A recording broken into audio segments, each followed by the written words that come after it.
దయచేసి పార్టీలకు అతీతంగా మనందరం కూడా ప్రజల తీర్పుని గౌరవిద్దాం.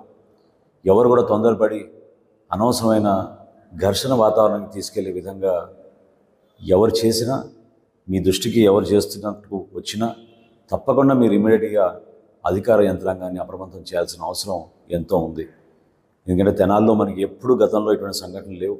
ఒక ప్రశాంతమైన వాతావరణంలో ప్రజల తీర్పుని గౌరవించుకునే విధంగా మనందరం కూడా కలిసికట్టుగా మన ప్రాంత అభివృద్ధి కోసం, మన ప్రజల శ్రేయస్సు కోసం ఈ ప్రాంతం మరొకసారి అపూర్వ వైభవం తీసుకొచ్చే విధంగా మనందరం కృషి చేద్దాం తప్ప అనవసరమైన కొంతమంది ఆలోచనల మేరకు ఇక్కడున్న ఒక ప్రశాంతమైన వాతావరణం చెడగొట్టడానికి వాళ్ళు చేస్తున్న ప్రయత్నాన్ని మీరందరూ కూడా తిప్పికొట్టాలి.